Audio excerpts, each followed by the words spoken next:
بسم اللہ الرحمن الرحیم۔ السلام علیکم اسٹوڈنٹس، کیسے ہیں آپ؟ امید ہے کہ آپ سب خیریت سے ہوں گے۔ اس چینل کو سبسکرائب کریں تاکہ آپ مزید ویڈیو سے استفادہ حاصل کر سکیں۔ آج کا ہمارا لیسن سبق نمبر 1 ہجرت نبوی ہے۔ اس سبق کو پڑھنے سے پہلے ہم اس کے مصنف کا تعارف پڑھتے ہیں۔ اس سبق کے مصنف کا نام ہے مولانا شبلی نعمانی، جو کہ 1857 میں پیدا ہوئے اور 1914 میں انہوں نے وفات پائی۔ قصبہ بندول، ضلع اعظم گڑھ، بھارت میں پیدا ہوئے۔ ان کے والد شیخ حبیب اللہ وکیل تھے۔ شبلی نے بھی کچھ دن وکالت کی، پھر علی گڑھ کالج میں فارسی کے استاد مقرر ہو گئے۔ وہاں انہیں سر سید حالی، محسن الملک اور ارنٹ کی صحبت سے مستفید ہونے کا موقع ملا۔ مستفید معنی ان سے فائدہ حاصل کرنے کا۔ 1892 میں ارنٹ کے ساتھ شبلی نے مصر، شام، قسطنطنیہ اور دوسرے اسلامی ممالک کا سفر کیا۔ سر سید کی وفات 1898 کے بعد علی گڑھ کالج سے استعفیٰ دے کر اعظم گڑھ چلے گئے، پھر حیدرآباد دکن کے دائرہ المعارف کی نظامت کا عہدہ سنبھالا۔ نظامت میں یعنی کہ یہاں کے ناظم مقرر ہو گئے۔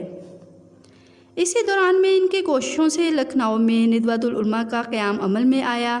اخیر عمر یعنی کہ آخری عمر میں اعظم گڑھ میں انہوں نے ایک عظیم ادارہ دارالمصنفین قائم کیا، جو آج بھی کام کر رہا ہے۔ شبلی شاعر بھی تھے، لیکن ان کی شاعری کا مدار زیادہ تر ان کی نثر پر ہے۔ ان کا شمار اردو کے بڑے نثر نگاروں میں ہوتا ہے۔ شبلی نے اگرچہ متنوع یعنی کہ بہت سے موضوعات پر یعنی کہ طرح طرح کے موضوعات پر قلم اٹھایا، لکھا، مثلاً تنقید، تاریخ، تنقید، سوانح، سیرت، تذکرہ، ادب، معاشرت، عقائد، تصوف اور سیاست پر انہوں نے قلم اٹھایا، مگر ان کے طرز اظہار میں یعنی کہ بیان کرنے کے انداز میں ادبیت کی شان موجود ہے۔ جوش بیاں، اعجاز و اختصار، روانگی، برجستگی، محققانہ انداز، غنائیت اور شعریت ان کے اسلوب بیان کی نمایاں خصوصیات ہیں۔ شبلی کی تمام ادبی کاوشوں سے قطع نظر ان کا سب سے بڑا ادبی کارنامہ ان کا انداز بیان ہے، یعنی کہ ان کا بیان کرنے کا جو انداز ہے وہ سب سے ہی کیا ہے، مختلف ہے اور یہ بڑا کارنامہ ہے۔ شبلی کی متعدد تصانیف ہیں، یعنی کہ کئی تصانیف ہیں۔ اہم تصانیف میں شعر العجم جو کہ 5 جلدوں پر مشتمل ہے، الفاروق، المامون، سیرۃ النعمان، الغزالی، سوانح مولانا روم، سفر نامہ روموش، مصر و شام اور سیرۃ النبی ان میں شامل ہیں۔ یہ تھا ان کا تعارف میں سے کچھ اہم پوائنٹ جس کو میں تھوڑی سی وضاحت کرتے چلوں کہ آپ نے ان کو MCQs کے لیے یاد کرنا ہے۔ اس میں ہے ان کے یعنی کہ پیدائش، وفات، کس ضلع میں پیدا ہوئے، اس کا نام، والد کا کیا نام تھا، ان کا پیشہ کیا تھا، پھر اس کے علاوہ انہوں نے کن کن ممالک کا سفر کیا، پھر کون کون سے ادارے قائم کیے، آخری عمر میں کون سا ادارہ قائم کیا، کس ادارے کی نظامت سنبھالی، یہ آپ نے MCQs کے لیے یاد کرنا ہے۔ اس کے علاوہ جو ان کی کتابوں کے نام ہیں وہ بھی یاد کرنے ہیں۔ وہ اس سلسلے میں کہ سم ٹائم ایسے MCQs آ جاتا ہے کہ جیسے الفاروق، المامون، سیرۃ النعمان، ان میں سے کسی بھی ایک کتاب کا نام لکھ کے پوچھا جاتا ہے یا کہا جاتا ہے کہ ان میں سے یہ کن کی کتاب ہے۔ بہت سے مصنفین کے نام لکھ دیے جاتے ہیں، جن میں سے جو کریکٹ ہے وہ آپ نے بتانا ہوتا ہے۔ تو اس لحاظ سے آپ نے کچھ کتابوں کے نیم بھی یاد کرنے ہیں۔ پھر اس کے علاوہ شبلی شاعر بھی تھے، لیکن ان کی شہرت کا مدار زیادہ ان کی نثر پر ہے۔ ان کا شمار اردو کے بڑے نثر نگاروں میں ہوتا ہے۔ اس لائن کو بھی یاد کر لیجئے گا تاکہ کیا ہو کہ آپ جب بھی اس کی تشریح کرنے لگیں، سلیس کرنے لگیں اس کی اقتباس کی، تو آپ اس میں سے مصنف کا جو تعارف ہے اس لائن کو بھی لکھ سکتے ہیں۔ اوکے بیٹا، اب ہم سبق کی طرف چلتے ہیں۔ سبق ہے ہجرت نبوی صلی اللہ علیہ وآلہ وسلم، جو کہ ان مقاصد کی وضاحت کر رہا ہے کہ تبلیغ اسلام کے لیے ابتدا میں کن مشکلات کا آپ صلی اللہ علیہ وسلم کو سامنا کرنا پڑا۔ پھر اس کے علاوہ ہمیں یہ تاریخ اسلام سے بھی روشناس کر رہا ہے، یہ سبق ہمیں بتا رہا ہے اور دل میں ہمارے اسلامی جذبہ بیدار کر رہا ہے۔ اس کے علاوہ اس میں یہ بھی بتایا جا رہا ہے کہ حق و صداقت کے لیے مشکلات کا سامنا کرنا پڑتا ہے۔ اب سبق کی مختصر وضاحت کرتے چلوں کہ یہ سبق ہجرت نبی مولانا شبلی نعمانی کی تصنیف سیرت النبی سے لیا گیا ہے۔ اس مضمون میں انہوں نے دوران تبلیغ مکہ میں پیش آنے والی مشکلات کا تذکرہ کیا ہے اور ہجرت کے اسباب و واقعات بیان کیے ہیں۔ اس میں بتایا گیا ہے کہ جب نبی کریم صلی اللہ علیہ وسلم نے مسلمانوں کو دعوت حق دی تو قریش نے سخت مخالفت کی۔ آپ صلی اللہ علیہ وسلم نے مسلمانوں کو مدینہ کی طرف اللہ تعالیٰ کے حکم سے ہجرت کرنے کا حکم دیا، لیکن خود کیا تھے؟ حالانکہ ان کا اصل جو نشانہ تھا وہ آپ صلی اللہ علیہ وسلم تھے، یعنی کہ آپ صلی اللہ علیہ وسلم کو ہی وہ نعوذ باللہ قتل کرنا چاہتے تھے۔ تو لیکن آپ نے ہجرت نہیں فرمائی، کیونکہ آپ اللہ تعالیٰ کے حکم کے منتظر تھے، اس انتظار میں تھے کہ کب اللہ تعالیٰ حکم کریں اور کب آپ مکہ سے مدینہ کی طرف ہجرت فرمائیں۔ دراصل حق اور باطل کی کیا ہے مارکارائی شروع سے ہی چلی آ رہی ہے۔ خدا کی خدائی کا انتظار کرنے والے جب اپنی شکست کو سامنے دیکھتے ہیں تو ان کے ظلم و جبر میں شدت آ جاتی ہے۔ قریش مکہ نے بھی مدینہ میں مسلمانوں کی بڑھتی ہوئی قوت کو ختم کرنے کے لیے مختلف تجاویز پیش کی۔ جب آپ نے نبوت کے 13ویں سال حکم الہی سے آپ نے مدینہ ہجرت کرنے کا فیصلہ کیا تو قریش نے آپ کو قتل کرنے کا ارادہ کر لیا۔ قتل کرنے کے لیے مختلف لوگوں نے مختلف تجاویز پیش کی۔ ایک نے اپنا ناپاک ارادہ ظاہر کیا کہ آپ صلی اللہ علیہ وسلم کے پاؤں میں زنجیریں ڈال کر قید کر دیا جائے۔ دوسرے کافر نے یہ رائے دی کہ آپ صلی اللہ علیہ وسلم کو وطن سے دور کسی دوسرے ملک میں بھیج دیا جائے، یعنی کہ ملک بدر کر دیا جائے۔ آخر میں سب سے خطرناک رائے ابو جہل نے پیش کی کہ قریش کے ہر قبیلے سے ایک ایک شخص کا انتخاب کیا جائے اور سب متحد ہو کر آپ صلی اللہ علیہ وسلم کو نعوذ باللہ تلواروں سے مار ڈالیں، کیونکہ ایسا کرنے سے کسی ایک قبیلے کے ذمہ یہ خون نہیں جائے گا بلکہ تمام قبائل اس خون کے ذمہ دار ہوں گے اور آل ہاشم کے لیے تمام قبائل سے نمٹنا ناممکن ہو جائے گا۔ دراصل اس کے ناپاک منصوبے کا مقصد اسلام کو مٹانا تھا۔ اس منصوبے کی تکمیل کے لیے تمام کفار مکہ نے ابو جہل کی ناپاک تجویز کو پسند کیا اور آپ صلی اللہ علیہ وسلم کے گھر کا محاصرہ کر لیا کہ آپ صلی اللہ علیہ وسلم باہر نکلیں تو یہ اپنا فرض ادا کریں۔ سخت دشمنی کے باوجود قریش اپنی امانتیں، اپنا ساز و سامان، اپنا قیمتی سامان آپ ہی کے پاس رکھوایا کرتے تھے۔ اس وقت بھی آپ صلی اللہ علیہ وسلم کے پاس بہت سی امانتیں تھیں۔ آپ نے حضرت علی کو بلا کر کہا کہ مجھے ہجرت کا حکم ہو چکا ہے اور میں آج رات مدینہ روانہ ہو جاؤں گا۔ تم میرے پلنگ پر میری چادر اوڑھ کر سو جانا، صبح ہوتے ہی تمام امانتیں مالکوں کے حوالے کر کے آ جانا۔ حضرت علی نے آپ صلی اللہ علیہ وسلم کے حکم کی تکمیل کی اور آپ حضور صلی اللہ علیہ وسلم کے بستر مبارک پر لیٹ گئے۔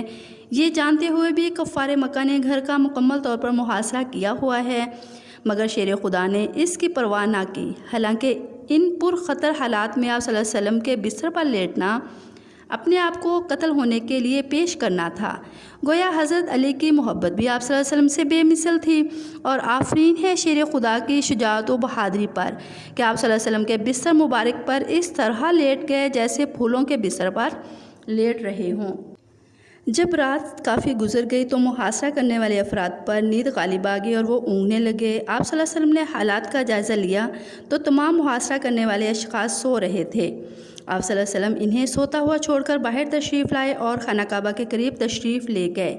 آپ صلی اللہ علیہ وسلم بہت غمزدہ اور اداس تھے۔ اسی افسردہ حالت میں فرمایا، اے مکہ، تو مجھ کو تمام دنیا سے عزیز ہے، لیکن تیرے فرزند مجھ کو رہنے نہیں دیتے۔ حضرت ابوبکر صدیق رضی اللہ تعالیٰ عنہ حضور صلی اللہ علیہ وسلم سے پہلے ہی ہجرت کے بارے میں مشورہ کر چکے تھے، لہٰذا آپ صلی اللہ علیہ وسلم انہیں ساتھ لے کر سفر پر روانہ ہو گئے۔ قریش مکہ نے آپ صلی اللہ علیہ وسلم کا تعاقب کیا، اس لیے آپ صلی اللہ علیہ وسلم اور آپ کے جانثار ساتھی حضرت ابوبکر صدیق رضی اللہ تعالیٰ عنہ دونوں غار ثور میں 3 راتیں چھپے رہے۔ حضرت ابوبکر صدیق کے نوجوان بیٹے عبداللہ رات کے وقت غار ثور میں ساتھ رہتے اور صبح منہ اندھیرے مکہ معظمہ میں کفار کی سرگرمیوں کے بارے میں معلومات حاصل کرنے جاتے اور صبح سے لے کر شام تک معلومات حاصل کرتے۔ جب شام ہوتی تو حضور صلی اللہ علیہ وسلم کی خدمت اقدس میں حاضر ہو کر تمام دن کی کارگزاری سنا دیتے۔ اس طرح آپ صلی اللہ علیہ وسلم قریش مکہ کی اپنے اور دیگر صحابہ کرام کے خلاف سرگرمیوں سے باخبر بھی رہتے تھے۔ حضرت ابوبکر صدیق رضی اللہ تعالیٰ عنہ کا ایک غلام عامر بن فہیرہ رات کو بکریاں چرا کر لاتا اور آپ صلی اللہ علیہ وسلم اور حضرت ابوبکر صدیق رضی اللہ تعالیٰ عنہ ان بکریوں کا دودھ پی لیتے۔ اس طرح آپ صلی اللہ علیہ وسلم اور حضرت ابوبکر صدیق رضی اللہ تعالیٰ عنہ نے 3 دن تک دودھ پر ہی گزارا کیا۔ بعض مورخین کی اطلاع کے مطابق شام کو حضرت ابوبکر صدیق کی بیٹی حضرت اسماء جو کہ حضرت عائشہ کی بڑی بہن تھیں، روزانہ شام کو کھانا تیار کر کے آپ صلی اللہ علیہ وسلم اور حضرت ابوبکر صدیق رضی اللہ تعالیٰ عنہ کی خدمت اقدس میں پیش کر دیا کرتی تھیں۔ صبح جب قریش والوں کی آنکھیں کھلیں تو انہوں نے جب وہ بیدار ہوئے تو انہوں نے آپ صلی اللہ علیہ وسلم کے بستر پر حضرت علی رضی اللہ تعالیٰ عنہ کو لیٹے ہوئے پایا۔ یہ دیکھ کر وہ بہت طیش میں آ گئے، بہت غصے میں آ گئے۔ ان ظالموں نے حضرت علی کو پکڑ لیا اور کعبہ کی چار دیواری میں قید کر دیا اور کچھ دیر کے بعد چھوڑ دیا۔ اس کے بعد وہ آپ صلی اللہ علیہ وسلم کی تلاش میں نکلے۔ وہ آپ صلی اللہ علیہ وسلم کو تلاش کرتے کرتے اس غار کے بالکل قریب آ گئے، یعنی کہ اس کے دہانے پر، یعنی اس کے بالکل منہ کے پاس آ گئے، جس میں آپ صلی اللہ علیہ وسلم اور حضرت ابوبکر صدیق رضی اللہ تعالیٰ عنہ نے پناہ لے رکھی تھی۔ جب حضرت ابوبکر صدیق رضی اللہ تعالیٰ عنہ نے ان کے پاؤں کی آواز سنی تو پریشان ہو گئے اور انہوں نے حضور صلی اللہ علیہ وسلم سے عرض کیا کہ اگر قریش والوں کی نظر ہمارے قدموں پر پڑ گئی تو وہ ہمیں دیکھ لیں گے۔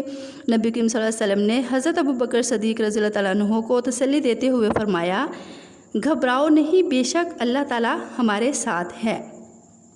جب قریش والے آپ صلی اللہ علیہ وسلم اور حضرت ابوبکر صدیق رضی اللہ تعالیٰ عنہ کو تلاش کرنے میں ناکام ہو گئے تو انہوں نے اعلان کیا کہ جو شخص حضور صلی اللہ علیہ وسلم یا حضرت ابوبکر رضی اللہ تعالیٰ عنہ کو پکڑ کر لائے گا اسے خون بہا کے مساوی، یعنی کہ اس کے بدلے میں 100 اونٹ انعام دیے جائیں گے۔